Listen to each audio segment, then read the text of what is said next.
আজকে আমি কোথায় এসেছি? আজকে আমি এসেছি আমার দিদির বাড়িতে, মানে দিদির শ্বশুর বাড়িতে। অ্যাকচুয়ালি দাদা ওরা কেউ বাড়িতে নেই, দিদি ফ্ল্যাটে একাই। তো বললো যে তোরা চলে আয়, একটু নাইট আউট করবো। আর আমাদের কবে থেকে একসাথে গেট টুগেদার নাইট আউট এসব হয়ই না, আগে প্রচুর হতো। তো এই যে দিদি, এই তো দিদি, আর একটা দিদি আমার সাথে এসেছে নন্দিনী। আমরা স্কুটি নিয়ে এসেছি। আসতে প্রায় আমাদের কতক্ষণ টাইম লাগলো? 10 মিনিট টাইম লাগলো। হ্যাঁ, তো জ্যাম ছিল, তো একটু দূরই আছে বলতে পারো।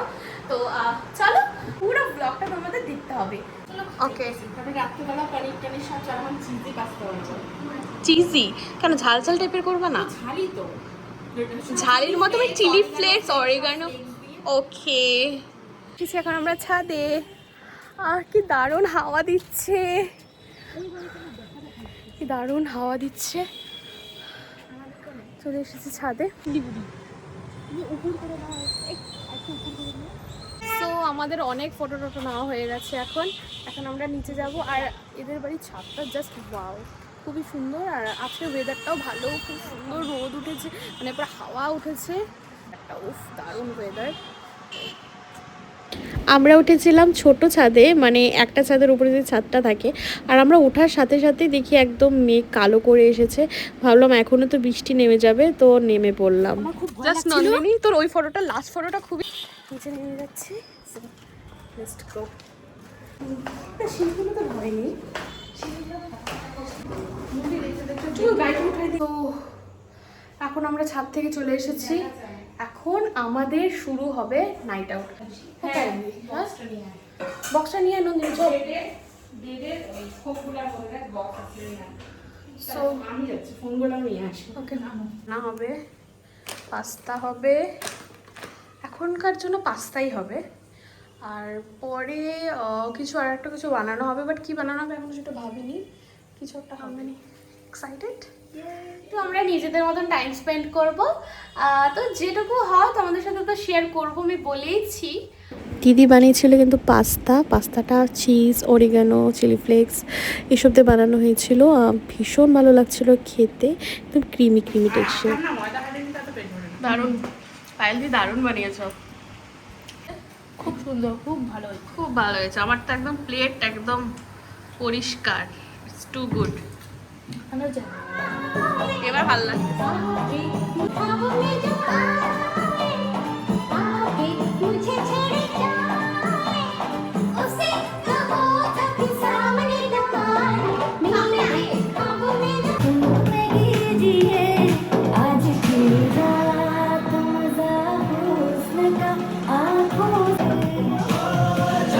এখন আমরা খেলতে বসেছি উনো। আর নাচ করে তো প্রচণ্ড ঘেমে গেছিলাম।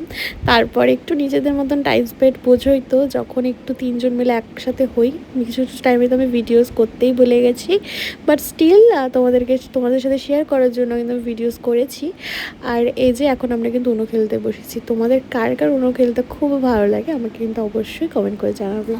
যখন আমরা খেতে বসেছি, নন্দিনী, এই যে পায়েল দিদি খাবার বাড়ছে। ডিনার পনির, রুটি আর পনির। আমাকে খাওয়া দাওয়া সব কমপ্লিট হয়ে গেছে। এখন রুমে আসলাম।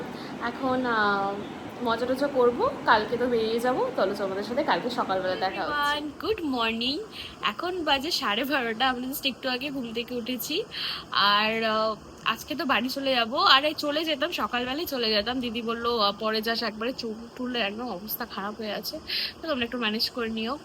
আর দিদি বললো যে একবারে খেয়ে দে তারপরেই যা। উঠেছি, নন্দিনীর খিদে পেয়ে গেছে, ওই জন্য যাচ্ছে ওই ঘরে বাইরে। আজকে তো চলে যাবো, যাওয়ার কথা ছিল সকালবেলায়, কিন্তু দিদি বললো যে থেকে যা, একটু পরে একসাথে চলে যাবো। বললাম ঠিক আছে। তো আছি, ও যাবে বাড়ি। ওর বাড়ি আমার বাড়ি তো পাশেই, একটু দূর ডিস্টেন্স আছে। তো খেয়ে দিয়ে চলে যাবো। তো ধনা পাতা বাটা খেয়ে দিয়ে রেডি হবো না, বাড়ি যেতে হবে। পায়েল দি, সো এখন তো বেরিয়ে যাচ্ছি বাড়ির দিকে। I miss you. এত কিছু খাওয়ালে কালকে থেকে। Miss you two. আর কালকে থেকে তো মানে আনপ্ল্যান জিনিস যাকে বলে সাকসেস। আমাদের কালকে জাস্ট আনপ্ল্যান হয়ে আমরা পায়েল দিদির বাড়িতে ছিলাম। দারুণ মজা করেছি কালকে, মানে কীভাবে সময়গুলো কেটে গেল বুঝতেই পারলাম না। মিস